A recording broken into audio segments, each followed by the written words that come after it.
You're not afraid of standing on stage. You're not afraid of actually picking up a camera and pressing record. You're not even afraid of public speaking. You're afraid of standing here, feeling silly, and feeling a little bit invisible. What you're afraid of is maybe telling your story and it not landing. You're afraid of sharing a message and maybe sharing words that no one may remember.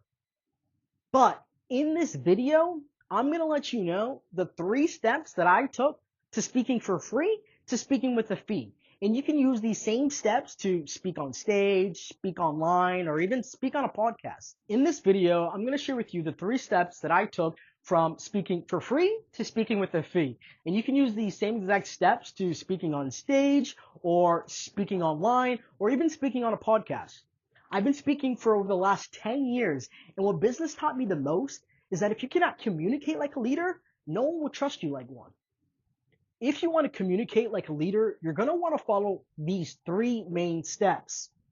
You want to make it all about them, all about your audience, and not you. You want to make it about their dreams, their problems, their fears, their 2 a.m. thoughts, because when you do that, when you surround it around their dreams, their fears, what keeps them up at night, they're not only thinking that your words hit, they're not only thinking that your message connects, like they're thinking that your offer is the clear answer, that whatever you have, your solution, your story, your message is going to be that direct bridge, because your story is that direct vehicle that's leading them right to that transformation point, right? That destination, right? So that's why you want to make it all about their pain points so that it makes it clear that you are the obvious go-to, right? For whatever market that you're in. Every single time I tell a story, I'm asking myself, not does this sound good, but I'm making sure that I can ask these 3 main questions, right? I want to have the answer to these. The first question is, does this make them feel something? The second question is, does this make them do something differently? The third question is, does this challenge or reinforce some type of belief? You want to make sure you have the answers to that before you're actually pressing record or actually going ahead and give a talk, right? So if you don't have those answers, then start here, okay? So make it all about that. Ask better questions, you'll get better answers. Your voice is a mirror, not a mic. So we've all heard the saying, right? Like, it's not about what you say, it's how you say it. So if I said everything about me, I, you probably would have stopped listening already, right? And if I have your attention right now, it's because it's not about me. It's about you right now. So you want to make sure that when you're telling a story, there is a clear reason, there's clear intention right behind what you're saying and when you're saying it. So this is going to lead me to my next point, which is point number 2.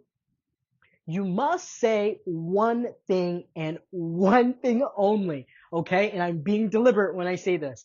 You want to have one clear message for your one clear audience.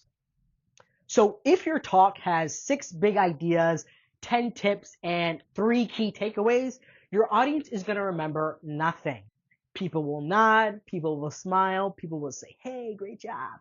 But people won't actually take you seriously, and people will have nothing tangible to actually walk away with. Why? Because your brain doesn't do well in clutter, right? So it likes clarity.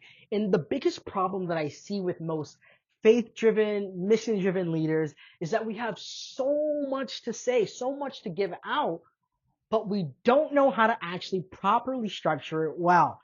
And this is something we can fix. The more simple you are, the more clear you are. So overcomplicating things actually confuses people. So if you confuse them, you actually lose them. And sometimes it's actually very hard to reel your audience back in. So that's why it's so important to have your audience grabbing onto every single word you say, waiting for the next line. As a speaker, I used to make that biggest mistake. I used to want to cram every single detail in every single video or every single talk or every single panel because I had so much good things to say. But here's the reality. 9 out of 10 people will actually forget 90% of what you said in a week. According to a Yale study, your audience only remembers 60% of your talk after 20 minutes. And your audience only remembers 40% of your presentation after half the day. And your audience only remembers 10% within the week.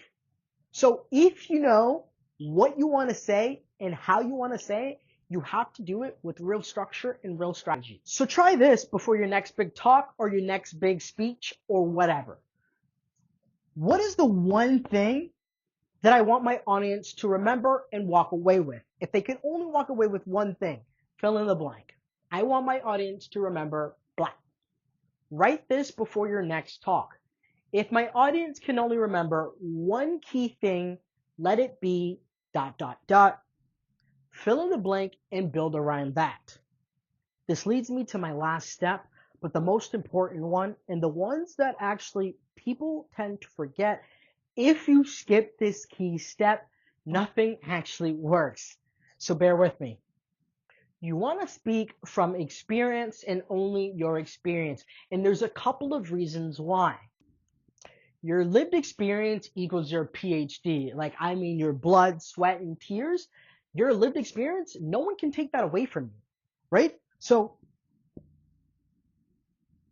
your struggles, like, no one can replicate that, and I love that for you, because guess what? AI that everyone's so worried about or even amped out about, like, whatever side you're on, there's so much glory to having lived experience, right, that other people can benefit from. Everyone has good and bad experiences, right? And we might have experiences where we don't know how to categorize them. The problem is that we're not talking about them enough. We're not sharing enough. We're not talking about enough of our struggles. We're not talking about enough of our wins. And the problem is that when we talk about our struggles, when we talk about our wins, not as just failures, not as just triumphs, but when we talk about this as our own lived experience, as an invitation to someone else, we not only give someone else language for whatever they've been feeling, we give people the permission to then be themselves. We give people the permission to go out and build in public, to go out and share their story. So that's exactly why I'm here today. So for those who don't know me, I'm JP Grant, and I've been running a speaking business for over the last 10 years. And I was someone who was shy, introverted. I literally am a recovering awkward person. But being able to coach other people, being able to see other people finally get on stage, finally talk that talk, finally have power in the words that they say, it makes me feel so much better inside, because I know you don't have to be this magic public speaker. Like, it breaks all those myths down for me. When you guys actually go and do the work, it makes my job easier, because when you look good, I look good. No AI today can replace what you have to say. So you want to be able to take advantage of that. It's the easiest way to stand out today, actually. So when all those people out there are talking about how saturated the market is and how bad the economy is and how everyone has something negative to say, but no one wants to share, your experience is your expertise. So you need to make sure that you can bridge that gap from your expertise to their story bank, right? So how do you go ahead and add or apply your story to their transformation? This is the way you do it. Okay, so number one, make it all about them and not you. Step number two, you must say one thing and one thing only well. Speak from experience. The only way you're going to be able to share something that is actually, one, important to your audience, and two, actually solvable for your audience, is to share your lived experience, show them the why, show them the how, show them how you got there, because people don't just buy people, people buy stories. Let me wrap this up for you with a little bit of tough love. If you don't make it all about them, they won't listen. If you can't be clear, they won't remember. And if you're not real, they just won't trust you. So you want to make sure your story is wrapped in a transformation. You want to share one powerful message, and then you want to speak from real lived experience. That's the only way you're going to be able to communicate like a leader. That's when your story starts to carry weight. If you want help crafting your signature story and going from invisible to unforgettable, then click the link in the description box where I created the Craft Your Signature Story workbook, and it's free for you for a limited time. I'll see you guys in the next video.